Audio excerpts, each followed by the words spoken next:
महाराष्ट्रातील प्रत्येक घटनेवर असणार आहे आमची नजर। शेती, राजकीय, सामाजिक, क्रीडा, मनोरंजन आणि बरंच काही।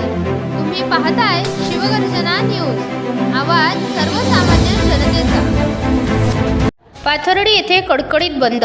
मस्साजोग येथील सरपंच संतोष अण्णा देशमुख यांच्या मारेकऱ्यांना फाशीची शिक्षा व्हावी, याच घटनेतील फरार आरोपी कृष्ण आंधळे याला तातडीने अटक करावी व सर्व आरोपींची संपत्ती जप्त करावी, यासाठी सर्वपक्षीय पाथर्डी बंदची हाक देण्यात आली आहे। त्या संदर्भात सर्वपक्षीय कार्यकर्ते तथा जिल्हा परिषद सदस्य राहुलदादा राजळे, विष्णुपंत अकोलकर, बंधू पठाडे, नामदेव लबडे, महेश बोरुडे, शुभम गाडे, धनंजय चितळे, बबन सबलस, सोमनाथ अकोलकर, परमेश्वर टकले, भाऊसाहेब दस, डॉक्टर रामदास बर्डे, देवा पवार, राजेंद्र साप्ते, बाबू नरवडे, लालाभाई शेख, उद्धव माने, बंडूशेठ बोरुडे, सचिन वायकर हे उपस्थित होते। आदींनी तहसीलदार उद्धव नाईक यांना निवेदन दिले, तरी मस्साजोगचे सरपंच संतोष देशमुख यांना निगरूढ हत्या करतानाचे जे फोटो काढले, व्हिडिओ काढले, हे मानवतेला अत्यंत काळीमा बसणारे काम केले।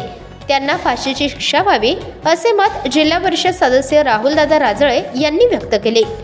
प्रतिनिधी प्रशांत सोनवणे, शिवगर्जना न्यूज, पाथर्डी। ताज्या व ठळक घडामोडींसाठी चॅनलला सबस्क्राईब करा, व्हिडिओला लाईक करा, शेअर करा आणि सर्वात आधी बातमी पाहण्यासाठी बेल आयकॉन या बटनला दाबायला विसरू नका। धन्यवाद।